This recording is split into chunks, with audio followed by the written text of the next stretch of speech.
Olá de novo, pessoal. Vamos agora, de fato, para a etapa final do nosso réu. Eu tinha começado o vídeo anterior falando a mesma coisa, mas como o vídeo ia ficar muito extenso, muito grande, eu resolvi parar e deixar a avaliação das entalpias de formação ou dos calores de formação para um vídeo separado. Se a gente fala de entalpia de formação, a gente já tem que primeiro ter em mente o que é a reação que a gente chama de reação de formação. E aí, nós vamos colocar aqui que uma reação dita de formação, uma reação que se enquadra dentro dessa denominação, é aquela em que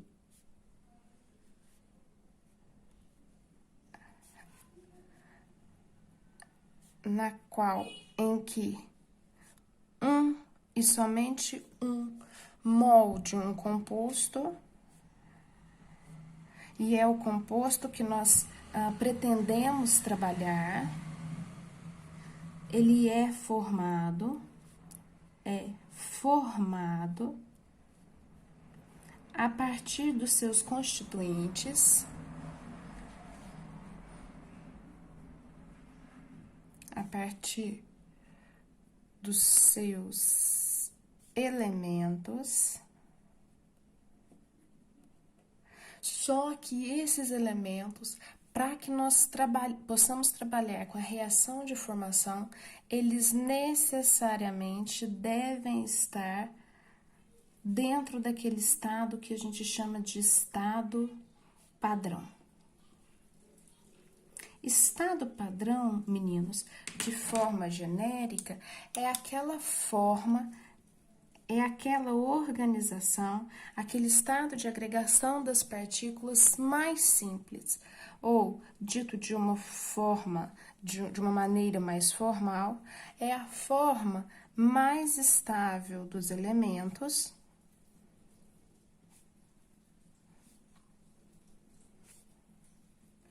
obtidos a 25 graus Celsius de temperatura e 1 atm de pressão. Dentro dessa definição, se eu quero trabalhar com oxigênio, a sua forma ou seu estado padrão é aquele em que eu tenho O2 gasoso. É importante definir a atomicidade e o estado de agregação das espécies.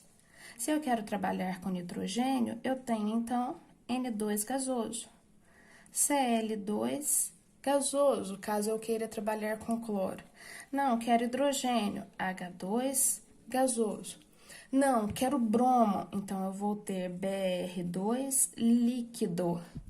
Não quero bromo, quero iodo, então eu vou ter I2 sólido. Não, quero trabalhar com espécies metálicas, alumínio, por exemplo, alumínio sólido. Não quero alumínio, quero ferro, então ferro sólido. Não, quero alumínio nem ferro, não quero mais metal, quero carbono. E carbono, a sua forma, o seu estado padrão é descrito em termos de carbono grafite. Alguns autores chamam de carbono sólido para definir o estado padrão para esse elemento. Quero mais, quero fósforo, fósforo vermelho e assim por diante. De tal forma que vamos pensar naquela espécie química que nós trabalhamos no vídeo passado, que era o CO, que nós precisamos calcular a entalpia porque eu não tinha tabelado esse valor, já que parar uma reação química em CO em um ambiente oxidante era extremamente difícil. Então, eu tenho CO. Para eu poder definir qual é a equação que representa a reação de formação para o CO, bom, eu já sei que eu tenho que partir dos elementos que constituem essa espécie, separados. Então, eu vou ter que associar carbono na sua forma mais simples ou no seu estado padrão, que é o carbono grafite. Mas, agora preciso trabalhar com a segunda espécie, com o segundo elemento que forma CO, que é o oxigênio. que no estado padrão ele apresenta-se como O2 gasoso. E aí sim eu posso ter a formação de CO gasoso. Agora observe, por definição, a reação de formação, eu preciso necessariamente ter 1 mol de composto alvo formado. Eu preciso ter 1 mol de CO. Então, a minha reação de formação necessariamente requer que eu trabalhe com meio mol de O2, para que a estequiometria do processo fique balanceada. Dentro deste contexto, quando a gente descreve esta equação dessa forma, eu posso calcular a variação padrão de entalpia de formação como sendo a entalpia padrão de formação do CO gasoso. Ok? O que é importante a gente lembrar? Deixa eu colocar aqui até com outra cor. Importante.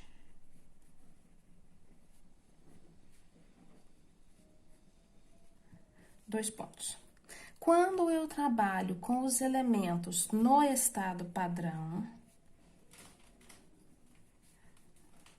por definição, as suas entalpias são equivalentes a zero. Assim, se eu aplicar a lei de Hess de forma simples, falando da entalpia de produto menos a entalpia de reagente, como a entalpia de todos os reagentes é nula, a variação de entalpia é a própria entalpia de formação do CO.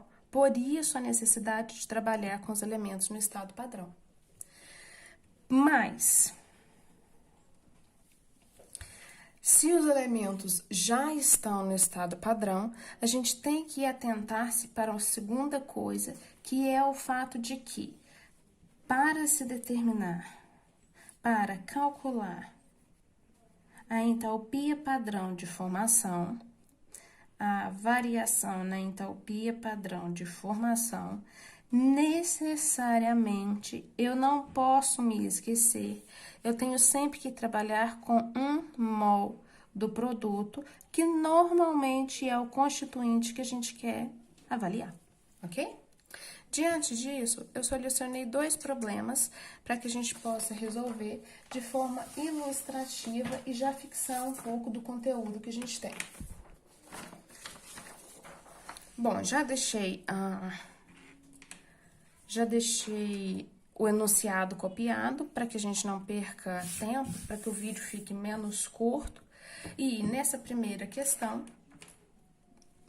a gente quer calcular o calor de combustão de 1 mol de propano para formar CO2 gasoso e água líquida. Lembrem-se que eu preciso ler com cuidado os dados do problema, porque normalmente a queima de hidrocarbonetos leva CO2 gasoso e água gasosa.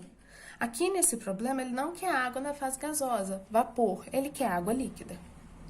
Então, eu vou pegar e já vou transcrever a equação que nós temos que trabalhar, que é aquela em que eu tenho C3H8, C3H8, gasoso, interage com O2, também presente na fase gasosa, e a partir da interação entre essas duas espécies, eu tenho a formação de CO2 gasoso mais H2O líquido. Presta atenção para o estado físico da água formada. Outra coisa que eu preciso fazer, uma vez que eu já escrevi reagentes e produto, eu preciso agora balancear a minha equação. 3 carbonos, 5 oxigênios, 2 vezes 3, 6, água, 4 moléculas. Então, eu tenho 2 vezes 3, 6 e 4, 10, 2 vezes 5, 10. Equação balanceada. Agora, eu vou escrever algumas equações de formação para os meus constituintes que participam do processo. C3H8, CO2 e H2O. O2 não, porque já é o próprio constituinte no estado padrão. Então, vamos lá, para o C3H8. Lembre-se, é para formação de C3H8. Então, eu vou partir de um ponto em que eu tenho carbono grafite. O carbono grafite interage agora com H2 no estado gasoso, que é a forma padrão, o estado padrão do segundo elemento, de tal forma que eu vou ter aqui C3H8 gasoso. 3 carbono grafite para poder balancear a equação. 8 hidrogênios, então eu tenho 4H2, formo C3H8. Agora, meninos, eu tenho que trabalhar com CO2, reação de formação do CO2. Vou trabalhar de novo com carbono grafite. Só que agora, para formar CO2, eu vou interagir carbono grafite com O2 gasoso, de tal forma que o produto da minha reação é o CO2 gasoso, 1 mol dele. Já está balanceado, 1 mol de cada um dos constituintes. E agora eu preciso formar água. Água, a partir de H2 gasoso, estado padrão para o primeiro elemento, mais O2 gasoso, e eu tenho a formação de H2O líquido. H2, meio mol de O2. Agora, meninos, a gente parte para uma parte que, a partir destas reações, destas equações que descrevem as reações de formação, eu vou para uma tabela de dados termodinâmicos e consulto. Olha, eu tenho aqui o livro do Brown. Então, eu preciso trabalhar, por exemplo, com o valor dos calores de formação ou da entalpia de formação para algumas substâncias. Eu vou pegar essa página, tem aqui a continuação dela, tem em qualquer livro, e já sei que, por exemplo, para a água líquida, eu tenho um ΔH de formação de menos 285,8 kJ por mol. Então, eu vou consultar esses valores na bibliografia e já sei que para a formação do propano gasoso, o ΔH padrão de formação é igual a menos 104,7 kJ por mol. Mas, para CO2 gasoso, eu já sei que o valor do ΔH padrão de formação, ele é igual a menos 393,5 kJ por mol.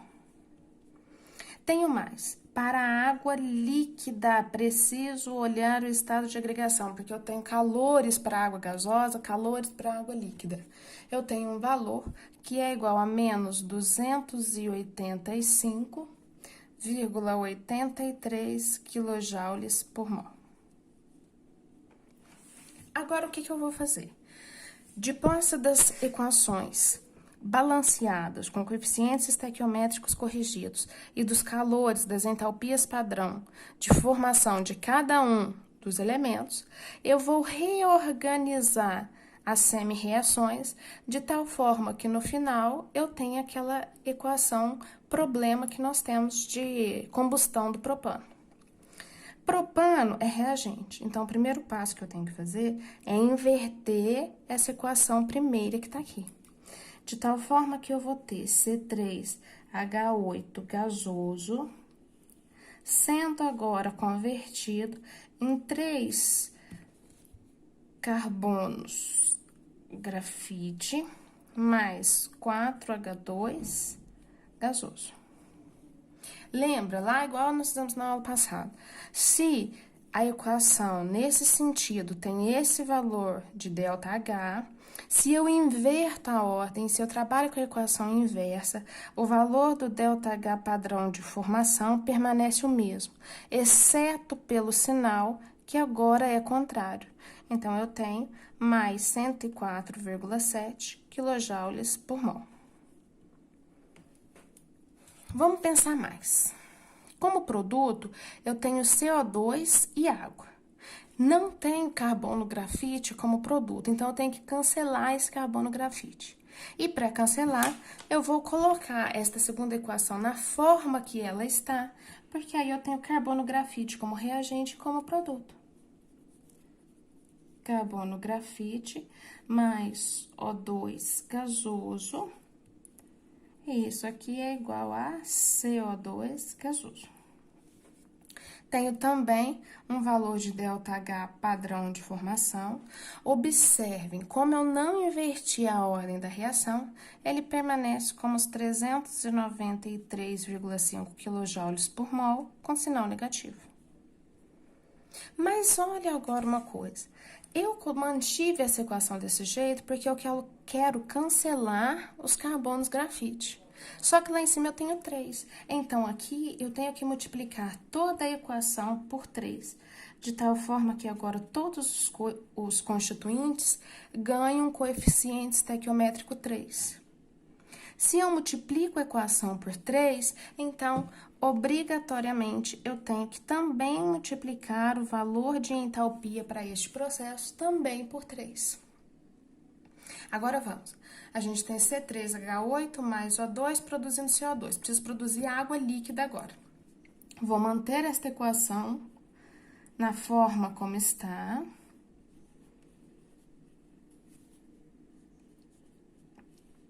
Porque eu já tenho água líquida como produto. Mas, meninos, na minha equação problema, eu não tenho hidrogênio, nem como reagente, nem como produto. Então, eu tenho que dar um jeito de sumir com esse hidrogênio daqui.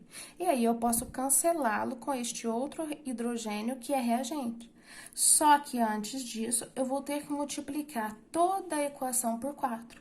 Então, eu vou ter 4H2, 4 vezes meio de O2 é 4 dividido por 2, que vai me dar 2O2, mais 4H2O. Como eu não inverti a reação, o seu calor de formação permanece com o mesmo sinal, de menos 285,83 kJ por mol. Só que, dada a natureza extensiva desse parâmetro, eu preciso modificar o calor também por um fator de 4, já que a nossa equação foi por ele multiplicada. Agora, vamos somar. 3 carbono grafites com 3 carbono grafite eu cancelo, 4H2 com 4H2 eu cancelo. Então, eu vou ter como equação final C3H8 gasoso, mais, acabou o reagente, tenho aqui 3H2O, 3O2 mais 2O2, mais 5O2 gasoso. Como produto, cancelei 3CO2 gasoso, mais 4H2O líquido. Agora, que eu já cheguei à equação que eu quero, basta, multiplicado pelos coeficientes estequiométricos, somar o valor de cada um dos calores. O ΔH de formação do C3H8, do CO2 e da água. Quando eu fizer isso, eu vou ter que, para esta equação, nesse formato, a variação de entalpia, que não é mais de formação, é a variação de entalpia da reação, ela vai ser igual mais 104,7, que é o calor de formação da primeira equação aqui de baixo, mais, quando eu faço essa multiplicação, eu tenho um valor de menos 1.180,5, mais, quando eu faço essa outra multiplicação, menos 1.143,3. E resolvendo, eu vou ter uma variação de entalpia padrão para o processo de menos 2.219,1 kJ por mol. Pronto, finalizamos o nosso problema. calculamos a nossa variação de entalpia aplicando os princípios descritos pelas reações de formação. Mais um para a gente finalizar. Ó, também já deixei o enunciado copiado para nos facilitar a resolução. Então, vamos lá. O etanol é usado para introduzir oxigênio em misturas de gasolina. O calor de combustão do etanol é menos 1.366,8 kJ por mol. Eu quero saber qual é o calor de formação. Então, vamos de novo começar descrevendo qual é a equação que representa a nossa equação. Eu vou ter, então, C2H5OH, que vai estar presente na forma líquida, que vai interagir com o oxigênio gasoso,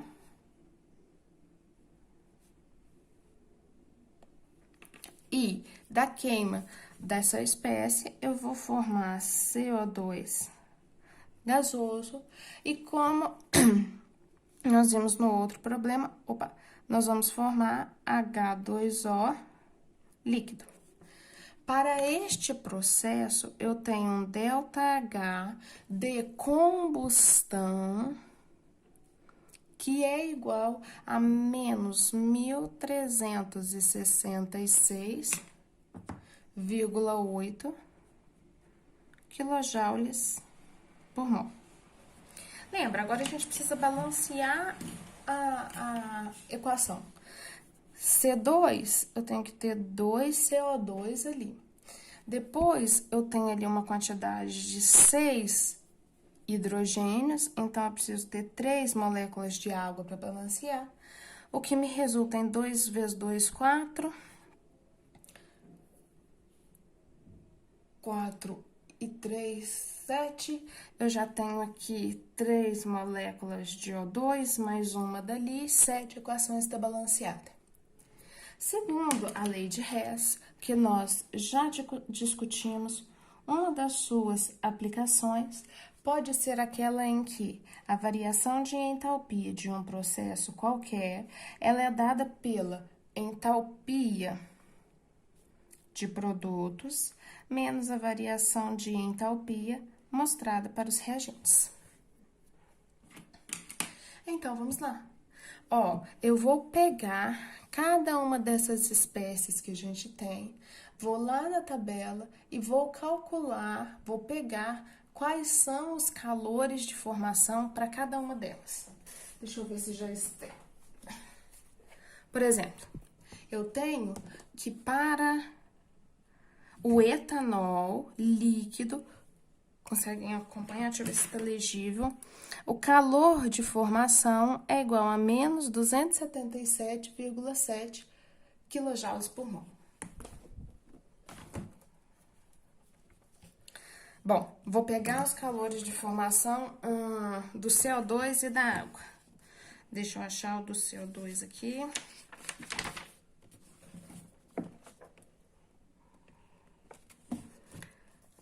Água gasosa. Bom, a tabela, essa aqui não tem os valores que a gente precisa. Água líquida. Aqui, menos 285. Vamos ver se tem o CO2 aqui.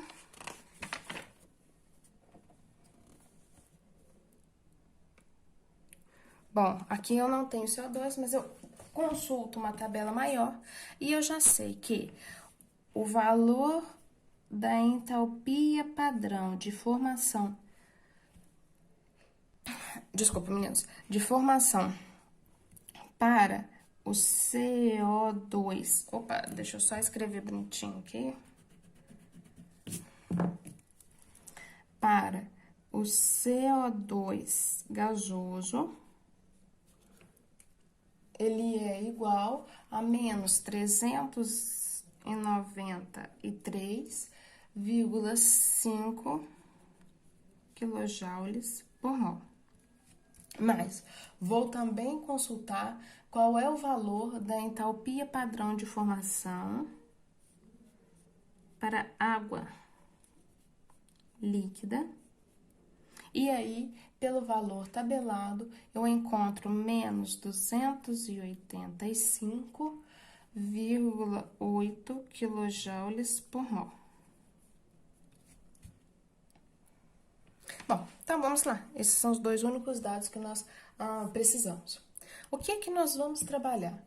Com a variação de entalpia, que é a entalpia de combustão, sendo equivalente à entalpia padrão de formação de produto menos a entalpia padrão de formação de reagente. Então, eu tenho que a variação na entalpia padrão vai ser igual a, lembrem-se, entalpia é uma grandeza extensiva. Então, eu preciso pegar os valores que estão tabelados e levar em conta os coeficientes estequiométricos de cada componente.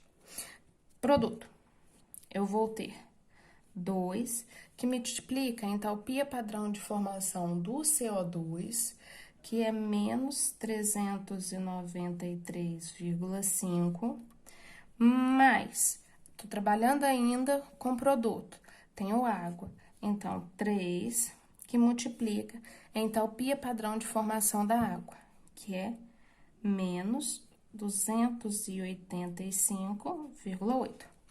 Entalpia de formação de produto menos entalpia padrão de formação de reagente, que eu vou ter 1 mol de C2H5OH, que eu vou descrevê-lo como é o componente que a gente quer, variação na entalpia padrão de formação do C2H5OH. Mas, variação na entalpia do O2 está no estado padrão.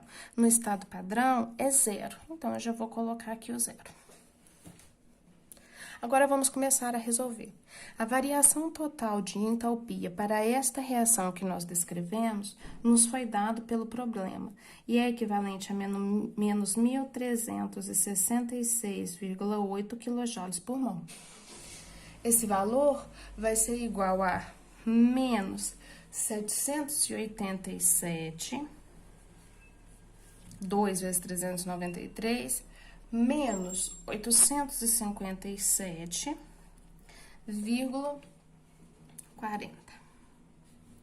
menos o valor do ΔH padrão de formação do C2H5OH, líquido.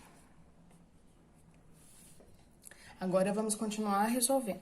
Esses valores aqui, eu vou transferi-los para o lado de cá com sinal trocado.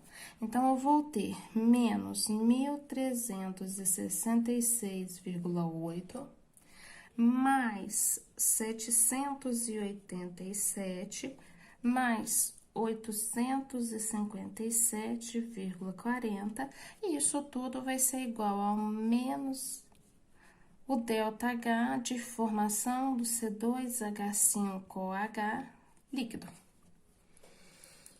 Vamos continuar a nossa resolução e eu já vou aqui multiplicar tudo por menos 1. Nós vamos ter aqui, menos 277,60, que é a resolução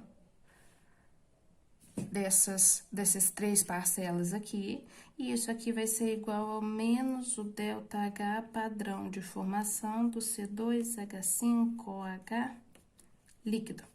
Vamos multiplicar tudo por menos 1, e aí o valor para a entalpia padrão de formação do etanol líquido vai ser igual a mais 277,60 kJ por mol. Pronto, e aí a gente finaliza mais uma aplicação dos calores de formação ou das entalpias de formação. Meninos, a gente finaliza aqui o nosso réu. A lista já está postada. Qualquer dúvida, vocês entrem em contato em tempo hábil. Até!